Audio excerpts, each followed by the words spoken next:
And before we start, oh, it didn't save. Okay, I'm gonna have to wing it. I wrote myself a board book note that didn't save. So you can, anybody who'd like to make a public comment, please come to the podium and start by stating your name. And know that under typical circumstances, we limit public comment to 3 minutes, but Mr. Macnicki, is that how you pronounce your name? Right. He specifically read our board policy and requested additional time, so he's allotted up to 5 minutes for public comment. So, I appreciate that, and thank you. Before I get started, I'm going to read a little quickly than I usually would. Forgive me, I've got a lot that I want to go through in the allotted time. Good evening. My name is Michael Macnicki, and I'm a Lake Bluff resident and father of a Lake Bluff kindergarten student and Park District preschool student. I want to first applaud the schools in the district on their commitment to staying open while providing rigorous instruction for our students. We are all very thankful for your hard work. As we reach almost 2 years of this pandemic, we need to begin questioning the mitigation measures that we put in place early on before we knew about the virus and its effect on children. Specifically, a sober discussion needs to be had about the documented negative effects of masking our children while attending school.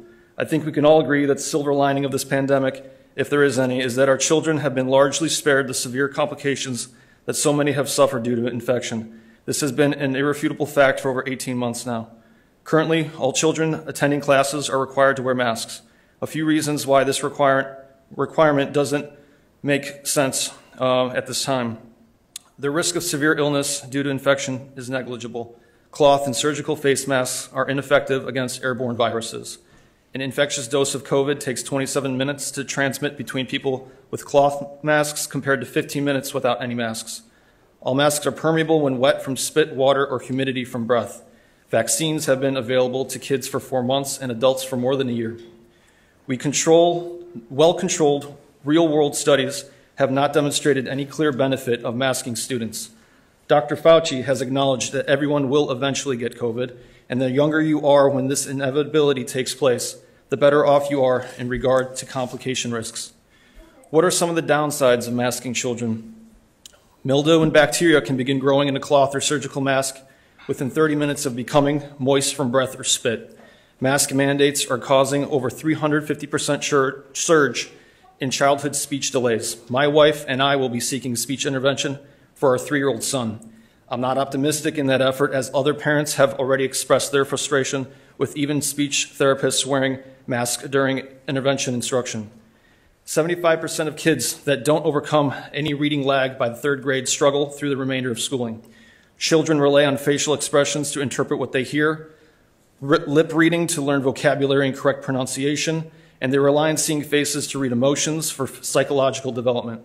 Children are being treated as if they're vectors of disease. Suicide attempts in 12 to 17-year-old girls are up 51%.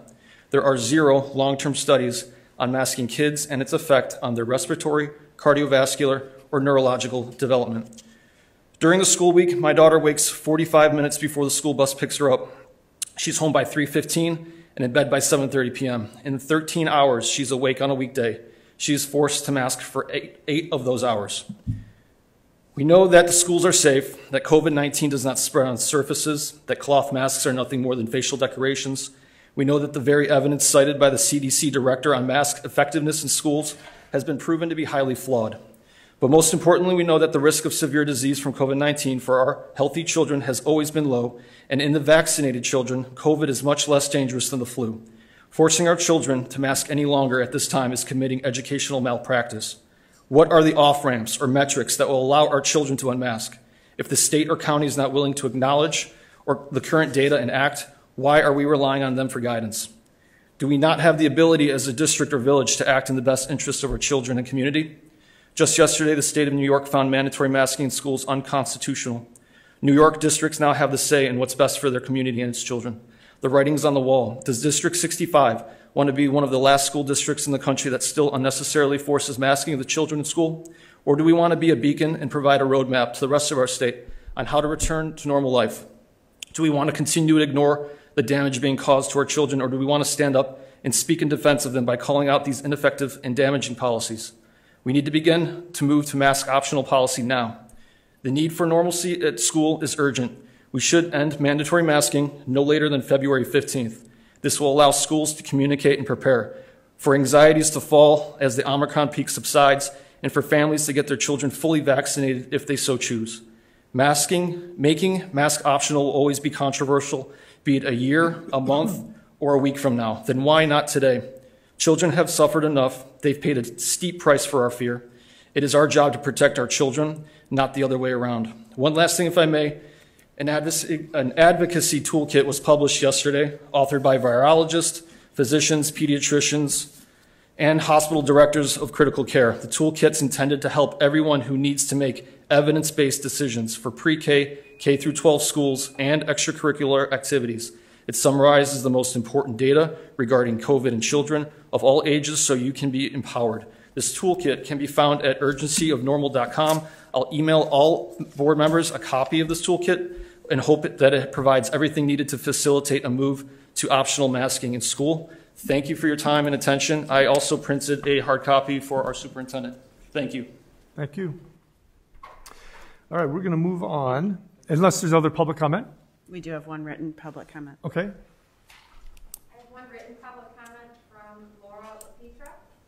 I oppose the mask mandate. At this point, we know that cloth masks do not provide any protection from COVID. Furthermore, masks cause serious physical, mental, and learning problems. It is time to make